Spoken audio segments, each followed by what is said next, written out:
దేవుని నామమునకు మహిమ కలుగును గాక. Heavenly light ministries global prayer tower ఆధ్వర్యంలో జరుగుతున్న ఉదయకాలపు స్తుతి ఆరాధన కూడికు మిమ్మల్ని అందరినీ ప్రేమపూర్వకంగా ఆహ్వానిస్తున్నాను.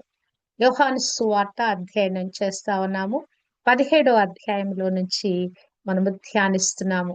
4వ వచనములో, చేయుటకు నీవు నాకిచ్చిన పని నేను సంపూర్ణముగా నెరవేర్చి భూమి మీద నిన్ను మహిమపరిచాను అని తండ్రితో కుమారుడైన క్రీస్తు ప్రభు మరి తను చేసిన పని యొక్క రిపోర్ట్ ఇస్తా ఉన్నాడు. ఈ భూమి మీద పుట్టిన ప్రతి ఒక్కరికి కూడా ప్రభులాగానే ఇవ్వబడిన ప్రతి పని యొక్క మరి యొక్క బాధ్యతను నెరవేర్చి ఆ రిపోర్ట్ ఇవ్వవలసిన బాధ్యత ఉన్నట్లుగా మనం చూడగలము. అది ఎవరైనా కూడా ఈ భూమి మీద పుట్టిన ప్రతి ఒక్కరికి వారి వారి వయసులో వారి పని ఉంటది. పిల్లలకు కూడా వారి పని ఉంటదండి. చక్కగా చదువుకునే పని కదా, తర్వాత ఉద్యోగాలు చేసే పని, ఆ తర్వాత మరి మ్యారేజ్ అయితే కుటుంబ బాధ్యతలు పని. ఈ విధంగా ఈ భూమి మీద ఉన్న ప్రతి ఒక్కరికి కుటుంబ జీవనంలో పనుంది. ఆధ్యాత్మికమైన మరి దానిలో కూడా పనుంది. మరి అంటే సంఘ సేవలో కూడా పనుంది.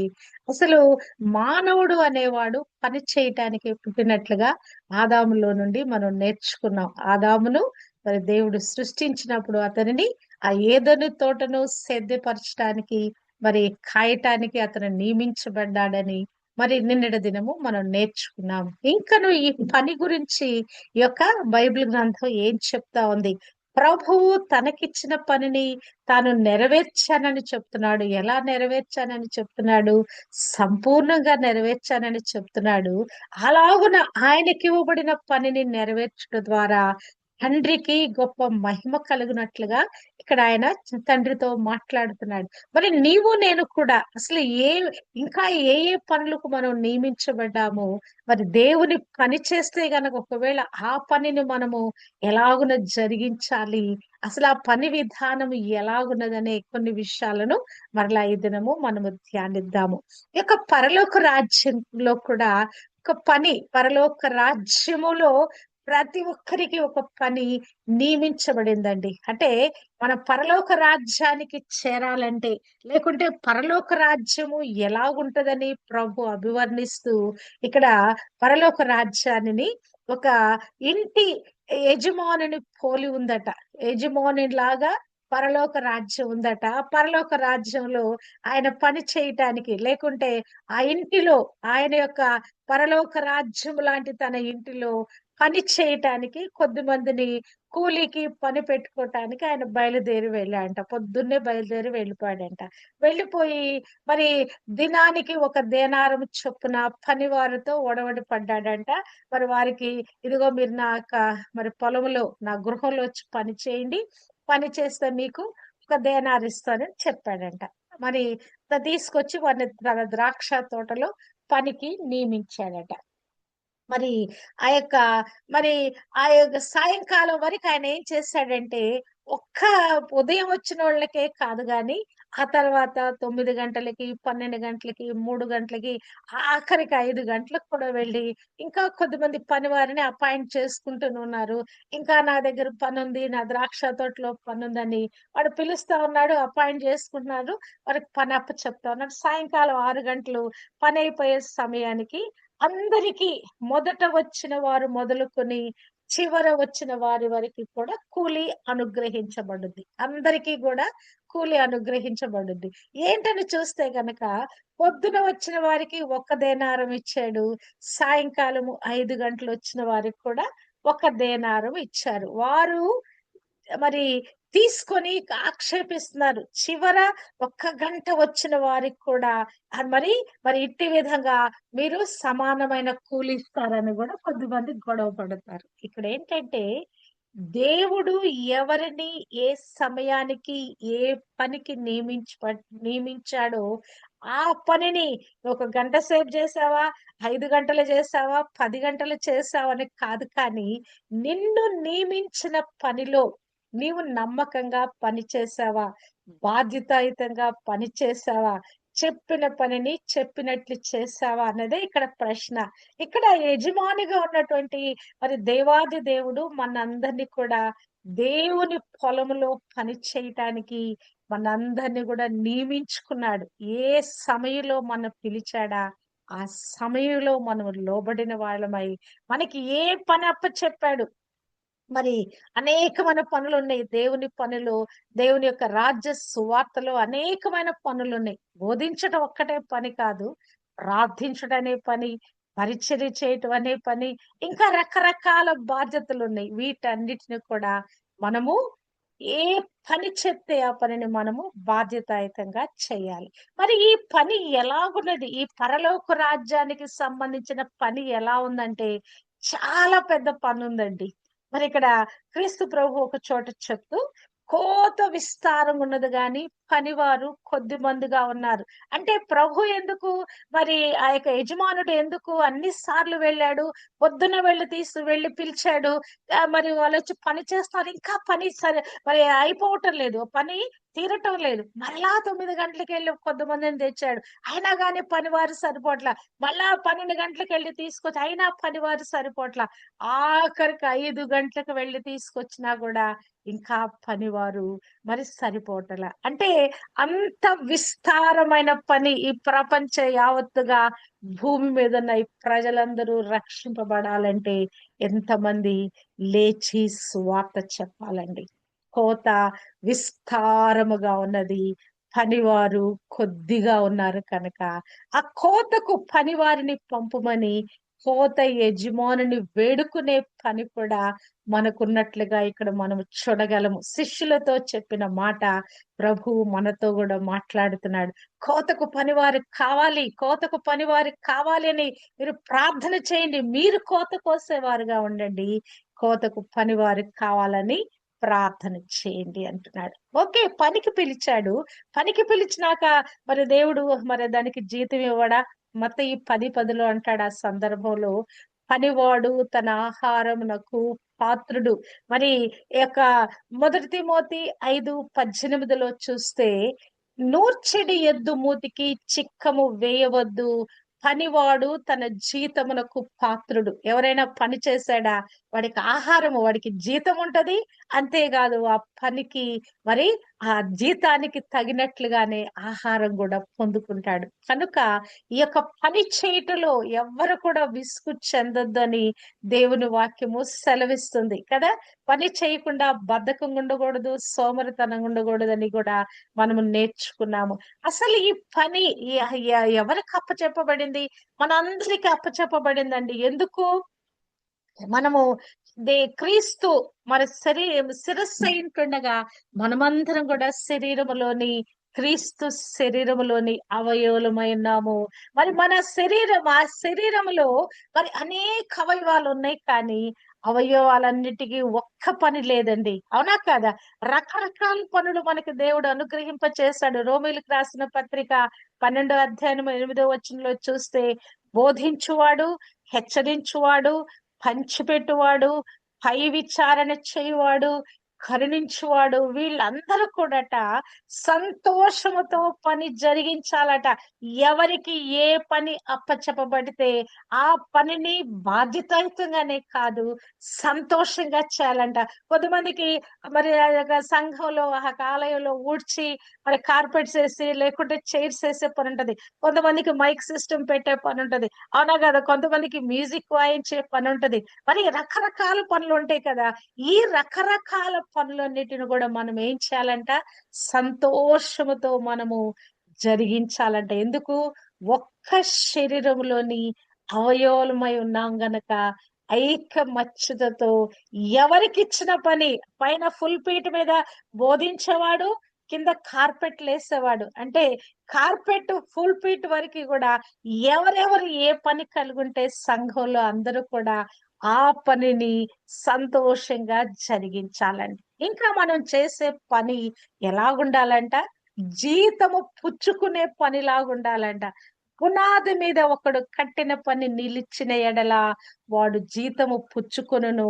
ఒకవేళ ఆ పని కాల్చివేయబడితే వానికి నష్టము కలుగును కదా. ఒక దినాన మనం చేసిన పని యావత్తు కూడా పరీక్షించబడబోతుంది. ఈ పని మరి పరీక్షించబడినప్పుడు అది అది ఆ పని నిలిచి ఉంటే అది అగ్నిలో పరీక్షించబడబోతుంది. కనుక మనము ఆ చేసే పనిని శ్రద్ధగా మరి బాధ్యతాయుతంగా మనం చేయబద్దులమై ఉన్నాం కదా. ఆ పని ఆ దినము నిలిచినప్పుడు అది ప్రతిఫలం మనం పొందుకుంటాము. అందుకే మరి ఇక్కడ మొదటి కొరింథీ 1 3, 14, 15లో రాయబడిన దానికి గలతీ 6, 4లో మరి పౌలేమంటున్నాడంటే, అందుకే ప్రతి వాడును తాను చేయు పనిని పరీక్షించి చూచుకొనవలెను. అప్పుడు ఇతరులను బట్టి కాక తనను బట్టి అతనికి అతిశయము కలుగును కదా.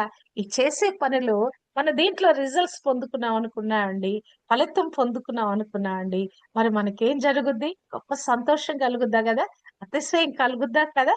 కాబట్టి మనము యొక్క పని మరి ఆ యొక్క మరి శ్రద్ధగా చేసినప్పుడు ఆ పని దానికి తగిన ప్రతిఫలము కలుగుద్ది. అందులో మనకి నష్టము కలగకుండా మనము చూచుకోవాలి.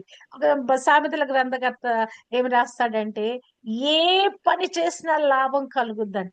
ఏ పని చేసినా అంటే లాభంతో కూడిన పనులున్న ఈ లోకంలో మనం చేసే పని అది అది అది వ్యర్థమైపోయే కాదు. ఏ పని చేసినా అందులోంచి లాభం వస్తుందంట. కనుక నష్టము రాకుండా మనం మరి పని పరీక్షించబడినప్పుడు అగ్నిలో ఆ అగ్ని తాకిడికి గురైనప్పుడు అక్కడ పని మరి అది మరి పరీక్షించబడినప్పుడు మనము ఆ ప్రతిఫలం పొందుకునే వారిగా, నష్టము కలగకుండానట్లుగా, అగ్నిలో కాలిపోకుండానట్లుగా మనము పని చేయాలని దేవుడు కోరుకుంటున్నాడు. పౌలు జీవితంలో పౌలు పిలుపు ఎలా ఉందంటే, మరి పౌలు మరి ఆయన పని చేస్తూ దేవుని పని చేయాలంటే జీవనం కొరకు పని చేస్తూ దేవుని పని చేయాలని అతని జీవితంలో దేవుడు ఉద్దేశం కలిగి ఉన్నాడు. కొంతమందికి ఏమో ఫుల్ టైం మినిస్ట్రీ ఉంటదండి. అంటే ఇక కంప్లీట్ గా దేవుని పనిలోనే మరి ఏ పని చేయకుండా దేవుడు పిలుపులో కొంతమంది ఏమో పని చేస్తూ కూడా మరి మరి యొక్క దేవుని పని చేయాలి, జీవనం కొరకు పని చేయాలి. మరి కొద్ది మందికి ఇటువంటి బాధ్యత ఉంటది. మరి అపోస్తల కార్యంలో 18వ అధ్యాయంలో ఇక్కడ పౌలు గురించి రాయబడిన మాట, వారి పక్కుల ప్రిస్కిల్లలట మరి వృత్తికి డేరాలు కుట్టేవారట. పౌలు అదే వృత్తి గలవాడు కనుక వారితో కాపురం ఉండెను. వారు కలిసి పని చేయుచుండిరి. అంటే వారి జీవనం కొరకు పని చేస్తూ దేవుని పనిలో భాగస్వాములుగా మరి వారు కొనసాగుతున్నారు. మరి ఇక్కడ పౌలు అంటున్నాడు, 1 కొరింథీ 4:12లో సహస్తములతో పని చేసి కష్టపడుచున్నాము. ఎవని యొద్దను ఆహారము ఉచితముగా పుచ్చుకొనలేదు. ఎవనికి మేము భారముగా ఉండకూడదని ప్రయాసముతోను కష్టముతోను రాత్రింబగళ్ళు పని చేయుచు జీవనము చేసితిమి. ఈ యొక్క ఆహారం కొరకు, మా జీవనం కొరకు, మా యొక్క ఖర్చుల కొరకు మేము ఎవరి మీద ఆధారపడలేదు. మరి ఎవనికి భారంగా ఉండకూడదని మేము కష్టముతో మరి మరి దేవుని పని చేస్తా ఉన్నాము. మరి ఈ యొక్క మా సొంత జీవనం కొరకు కూడా పని చేస్తా ఉన్నాము. మరి అట్టి విధంగా రాత్రింబగళ్ళు పని చేశాము. దేవుని పనిలో జీవనం కొరకుగా ఈ కష్టపడిన దాంట్లో రాత్రింబగళ్ళు పని చేసి ఉన్నాము. కనుక మానవులందరూ అంటే సేవకులు, సేవా పరిచర్యలలో ఉన్న వారందరూ ఎలా ఉండాలో ఇక్కడ పౌలు చెప్తున్నాడు. మరి అక్షర గలవానికి పంచిపెట్టుటకు వీలు కలుగు నిమిత్తము ప్రతి ఒక్కడు తన చేతులతో మంచి పని చేయుచు కష్టపడుచుండవలెను. ఎఫెసీయులకు రాసిన పత్రిక 4వ అధ్యాయము 28వ వచనము. అంటే మనకి కలిగినది మనమే తినటం కోసం కాదండి, మనమే అనుభవించటానికి కాదండి. అక్కర గలవానికి మనం పంచి పెట్టే విధంగా మనము పని చేయాలి. మనకొచ్చే జీతము మన కొరకే కాదు, ఒకటి దేవునిది దేవునికి, ఆ తర్వాత మరి ఆ ఆ మరి ఆ మిగతా 90% మనం ఎంతమందికి ఇవ్వాలో తెలుసా? రక్త సంబంధులు ఎవరైనా అవసరతలో ఉన్నారంటే వారికి ఇవ్వాలి, స్నేహితులకు ఇవ్వాలి, లేని వారికి, దిక్కు లేని వారికి ఇవ్వాలి, విధవరాండ్రకి ఇవ్వాలి, అనాథలకి ఇవ్వాలి కదా. మరి ఈ పరదేశుల్ని ఆదరించాలి. అసలు మనకొచ్చే ఆదాయం చాలా మంది వాళ్ళకి వాళ్ళే మరి బిల్డింగుల మీద బిల్డింగులు మరి రకరకాలుగా తమ ఆస్తులు మరి పెంచుకుంటా పోతున్నారు. కానీ వారికి ఇవ్వబడిన ఆదాయము వారి కొరకే కాదు, అనేక మందికి అక్షర గలవారిని పంచి పెట్టటానికి దేవుడు నిన్ను నన్ను ఆరోగ్యవంతుల వరుసలో ఉంచి చక్కని మరి విధంగా ఈ లోకంలో ఉద్యోగాలు చేసుకొని ఆదాయాలు కలిగి మనము అనుభవిస్తూ అనేక మందికి ఈ సంఘంలో మరి అట్టడుగు స్థాయిలో ఉండి అవస్థలో ఉన్న వారికి పంచిపెట్ట బద్ధులమైనాం. మొదటి తెస్సలోనిక 4:12 అంటున్నాడు.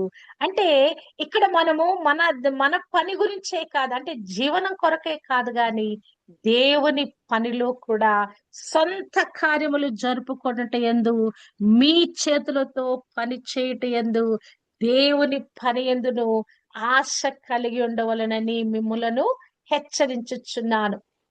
ఇంకను పౌలు భక్తుడు ఏమి హెచ్చరికలు చేస్తున్నాడంటే 2 తెస్సలోనిక 3:10-12 వరకు చూస్తే, ఎవడైనను పని చేయనొల్లని ఎడల వాడు భోజనము చేయకూడదని మీకు ఆజ్ఞాపించితిమి కదా. ఇక్కడ పౌలు భక్తుడు ఖచ్చితమైనటువంటి ఆజ్ఞ ఇస్తున్నాడు.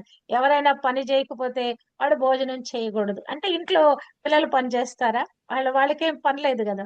చదువుకొని రావటం వాళ్ళకి పని ఉన్నది, అవునా కాదా? కానీ కొద్ది మంది బాధ్యతారహితంగా మరి ఉంటున్నారు. వారి గురించి చెప్తా ఉన్నాడు.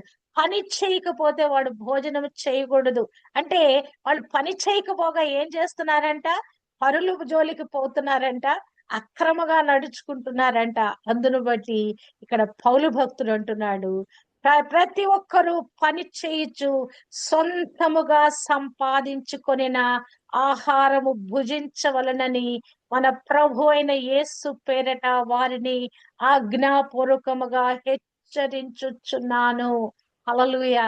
భూమి మీద పుట్టిన ప్రతి ఒక్కరూ పని చేయబద్దులై ఉన్నారండి. పని చేసి కష్టపడి పని చేసి మాత్రమే ఆహారము తినాలని దేవుని వాక్యము సెలవిస్తున్నది. మరి దేవుని పనిలో మనం ఎలాగున పని చేయాలనేది మరి ఇక్కడ మరి పౌలు భక్తుడు చెప్తున్నాడు.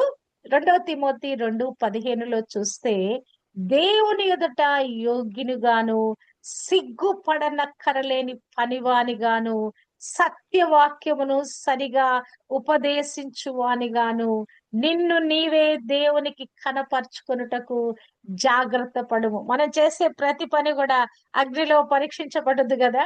అందును బట్టి మరి ఏం చేయాలట? యోగ్యమైన పని మనం చేయాలి. సిగ్గుపడనక్కరలేని పని. సరైన పని చేయకపోతే నష్టం కలుగుద్దు గనక, సిగ్గు కలుగుద్దు గనక ఎలా ఉన్నది? సిగ్గుపడనక్కరలేని పనివానిగా ఎలా పని చేయాలట? సత్యవాక్యమును సరిగా ఉపదేశించువానిగా కదా. బోధించు వారికి డబల్ శిక్ష కనుక ఈ యొక్క వాక్యాన్ని బోధించేటప్పుడు మన సొంతం ఇందులో కలపటానికి ఏమి లేదు. వాక్యం ఏమి చెప్తుందో దానినే మనం బోధించాలి. సత్యవాక్యమును సరిగా ఉపదేశించాలి. నిన్ను నీవు దేవునికి ఈ సరైన విధంగా నిన్ను నీవు ప్రజెంట్ చేసుకోవాలి. ఇంకను కూడా అన్ని విషయాలలో కూడా మితంగా ఉండాలండి, శ్రమ పడాలండి, సువార్తికును పని చేయాలి, పరిచర్యను సంపూర్ణముగా జరిగించుము. అది నీ చేతికి ఏ పని ఇచ్చినా కూడా దాన్ని ఏం చేయాలి? కంప్లీట్ చేసేయాలి. సగం సగం పని చేసి మానవేయకూడదు. ఒక పని ఏదన్నా ప్రారంభించామంటే ఇట్ షుడ్ బి కంప్లీటెడ్.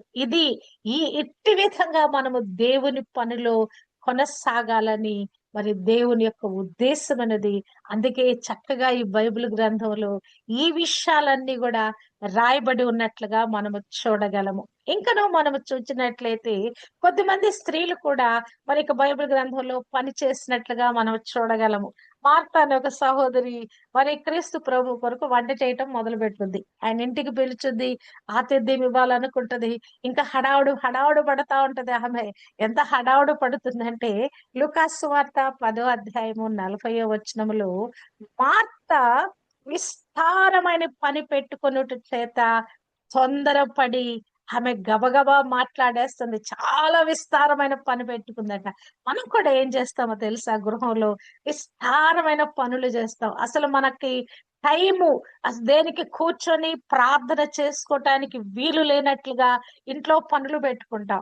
నిజంగా పనులు కూడా ఎలా ఉంటాయంటే, చేస్తా ఉంటే ఒక పని చేస్తా ఉంటే ఇంకొక పని కనిపిస్తది. ఒక పని చేస్తా ఉంటే ఇంకొక పని కనిపిస్తది కదా! దీన్ని మనం అవాయిడ్ చేయలేం. కానీ దానిని కూడా మనం ఏం చేయాలి? ఆ యొక్క వాటన్నిటిని ఈ విస్తారమైన పని పెట్టుకొనుట చేత ఆమెకి ఎంత ఆయాసమైందంటే, ప్రభువు మీద కూడా ఆయాస పడతా ఉందావిడ. ప్రభువా, నేను ఒంటరిగా పని చేయుటకు నా సహోదరి నన్ను విడిచిపెట్టినందున నీకు చింత లేదా? నాకు సహాయము చేయమని ఆమెతో చెప్పుము. కదా!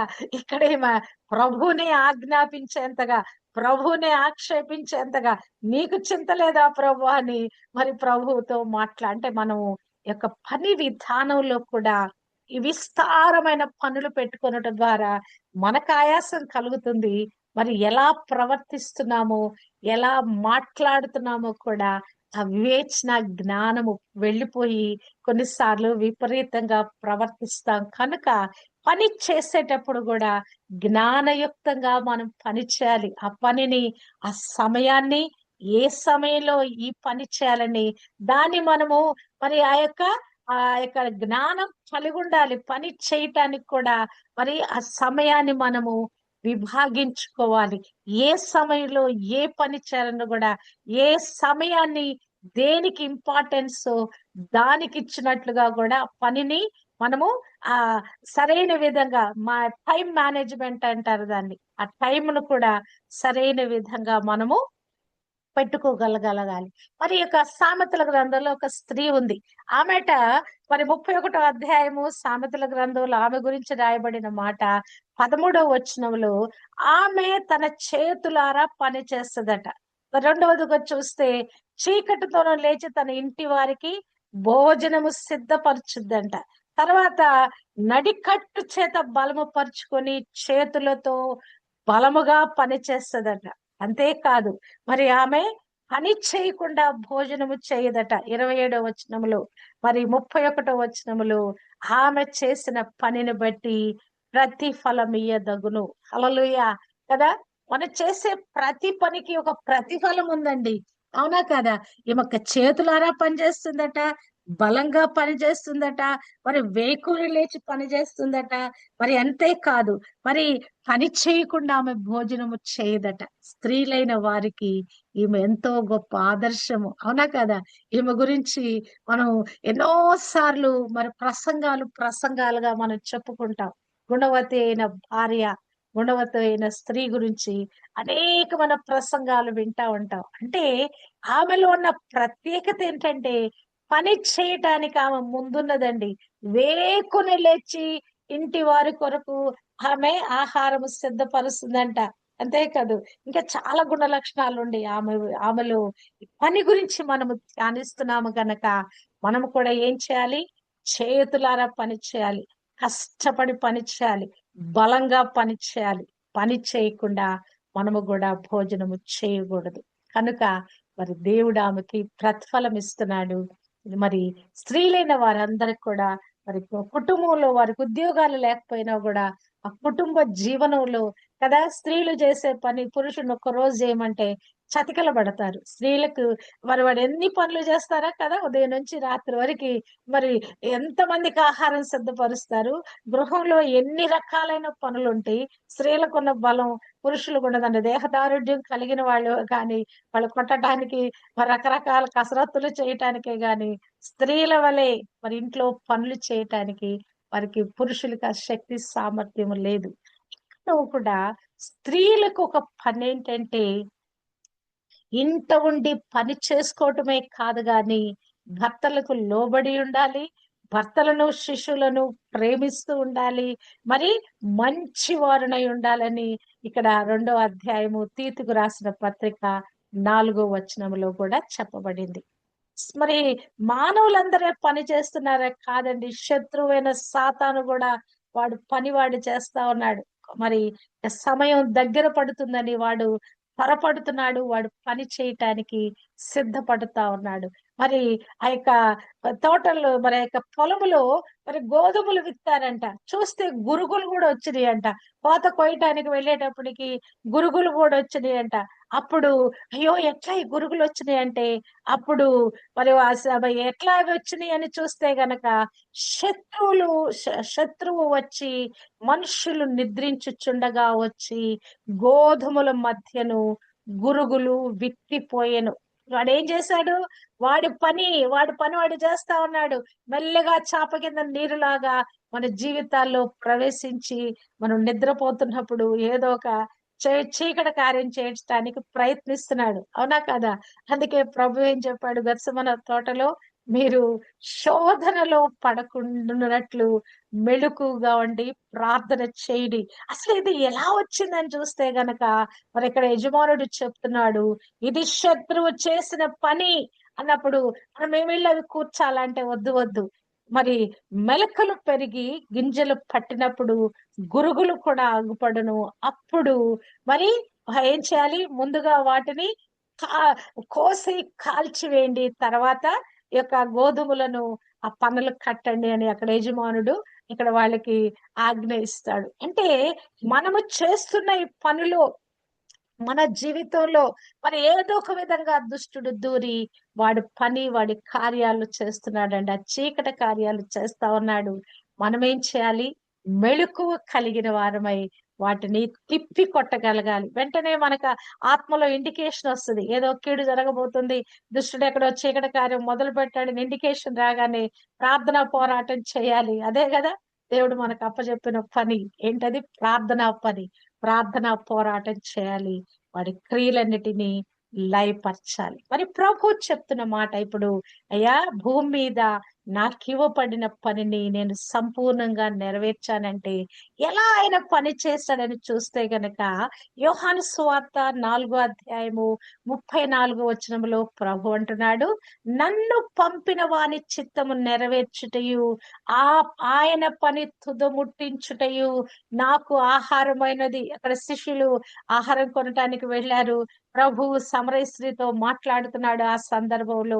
ఇక్కడ మరి ఆయనకు ఆకలి కావట్లేదా ఏంటి అని వాళ్ళు ఆలోచిస్తా ఉన్నప్పుడు ప్రభు అంటున్నాడు, నా ఆహారం ఏంటి? నా పని ఏంటంటే గనక నన్ను పంపిన వాని చిత్తము నెరవేర్చుట, ఆ పని తుదముట్టించుట నాకు ఆహారమైనది. నాకు మరి ఈ దప్పిక లేకుంటే ఈ ఆకలి ఇవన్నీ నాకు ఎక్కడ తీర్చబడుతున్నాయి అంటే దేవుని పనిలోనే. 5:17 అంటాడు, నా తండ్రి ఇది వరకు పని చేయుచున్నాడు, నేనును చేయుచున్నాను. అంటే అసలు నేను ఎందుకు ఈ భూమి మీద పని చేస్తా ఉన్నాను? తండ్రి చేస్తా ఉన్నాడు. ఈ సృష్టి కార్యము నిరంతరము జరుగుతానే ఉన్నది కదా. అనేక మంది పుడతానే ఉన్నారు. రోజుకి కొన్ని మరి అనేక మంది పుడతానే ఉన్నారు. మరి ఎలా పుడుతున్నారు? ఆ సృష్టి కార్యం జరుగుతా ఉన్నది. మొక్కలు భూమిలో మొలుస్తానే ఉన్నాయి. ఎలా జరుగుతుంది?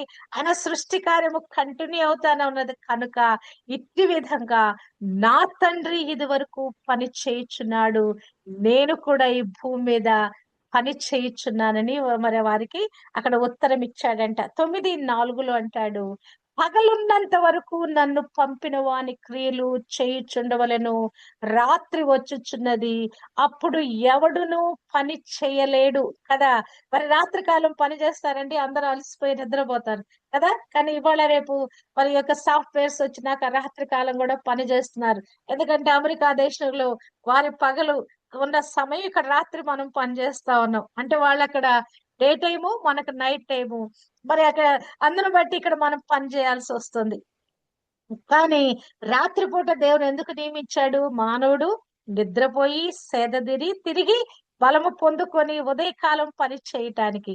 ఇక్కడ ప్రభు అంటున్నాడు, రాత్రిలో మనం పని చేయలేం కనుక పగలున్నంత వరకు నన్ను పంపిన వాని క్రియలు చేయుచుండవలెను. మనకి సమయం ఉన్న కొలది మనం పని చేయాలండి.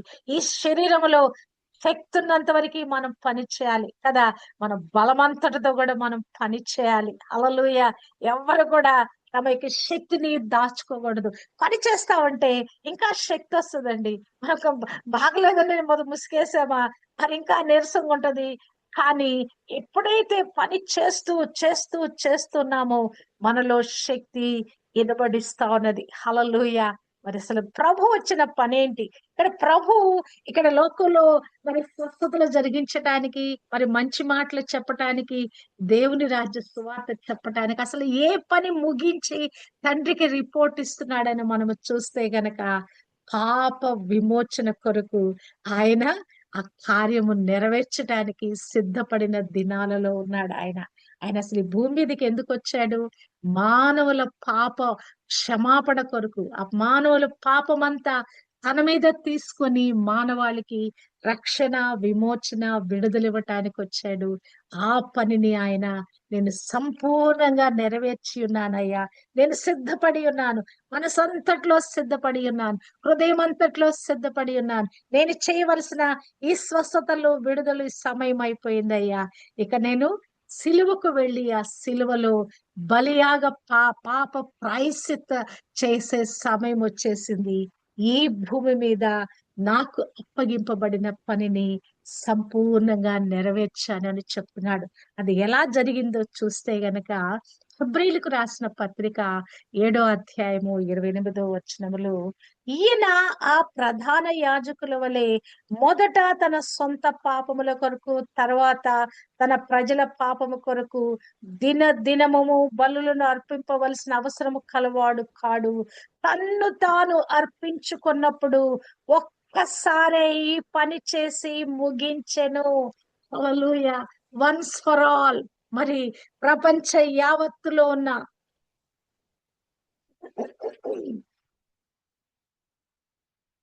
అప్పటి వరకు ఈ భూమి మీద పుట్టిన ఆయన జీవించిన కాలంలో ఉన్న వారి కొరకు, ఆ తర్వాత ఈ దినం వరకు కూడా జీవిస్తున్న వారి కొరకు, ఇంకా ప్రభు రాకడ వచ్చేంత వరకు కూడా ఎంతమంది భూమి మీద మరి పుట్టబోతున్నారో వారందరి కొరకు ఆయన ఏం చేశాడు? తన్ను తాను ఒక్కసారే అర్పించుకొని పని చేసి ముగించాడంట. హల్లెలూయా! అలనాడు ఉన్నటువంటి యాజకులు వారి కొరకు వారు మరి ఆ పాప ప్రాయశ్చిత్త బలి అర్పించాలి, తర్వాత ప్రజల కొరకు అర్పించాలి. అది ఏటేటా చేస్తూనే ఉండాలి. ఎవడు పాపం చేస్తే ఆ పాపం చేసిన సమయంలోనన్నా వచ్చి ఆ యొక్క బలి అర్పించాలి. అంతేకాదు, మరి సంవత్సరానికి ఒకసారి ప్రధాన యాజకుడు వెళ్ళి తన పాపాల కొరకు, ప్రజలందరి పాపాల కొరకు ఆయన వేడుకోవాలి. కానీ ఇక్కడ ఈ యొక్క క్రీస్తు ప్రభు ఆయన వచ్చిన పనిని ఒక్కసారే, తన్ను తాను ఒక్కసారే అర్పించుకొని ఆ పని ముగించాడంట. హల్లెలూయా! అది ఆయన చేసిన పనిని తండ్రికి రిపోర్ట్ ఇస్తున్నాడయ్యా. ఈ భూమి మీద నువ్వు నాకు అప్పచెప్పిన పని నేను సంపూర్ణంగా నెరవేర్చాను. ఇంకా ఏ మాత్రం కూడా మిగిల్చలేదు ప్రభు. కంప్లీట్ గా తండ్రి, కంప్లీట్ గా నేను నెరవేర్చానని మరి ఇక్కడ తండ్రికి రిపోర్ట్ ఇస్తున్నాడు. మరి నా జీవితంలో మరి నీకు ఇవ్వబడిన బాధ్యతల్లో అది ఏ బాధ్యత అయినా కూడా సరైన విధంగా నువ్వు చేస్తున్నావా? శక్తి వంచన లేకుండా చేస్తున్నావా? బాధ్యతాయుతంగా చేస్తున్నావా? ప్రసంగి అంటాడు 9 పనిలో, చేయుటకు నీ చేతికి వచ్చిన ఏ పని అయినను నీ శక్తి లోపము లేకుండా చేయము. ఒకవేళ నువ్వు చనిపోయిన తర్వాత, ఒకవేళ పాతాళానికి వెళ్ళిపోయావు, అక్కడ ఒక పని లేదు, ఉపాయం లేదు, తెలివి లేదు, జ్ఞానం లేదు, అక్కడ ఏమీ లేవు. నువ్వు చనిపోయిన తర్వాత నువ్వు చేయగలిగింది ఏమీ లేదు. కనుక ఈ బ్రతికి ఉండగానే, నీ యొక్క శరీరంలో ఊపిరి ఉండగానే, నీకు ఏ పని అప్పచెప్పబడింది ఈ భూమి మీద చేయుటకు నీ చేతికి వచ్చిన ఏ పని అయినను నీ శక్తి వంచన లేకుండా చేయము. హల్లెలూయా! క్రీస్తు ప్రభువు మన మాదిరి అయి ఉన్నాడండి. ఆయన మనతో మాట్లాడుతున్నాడు. నాకివ్వబడిన పనిని నేను ముగించాను, సంపూర్ణముగా చేసి ముగించాను.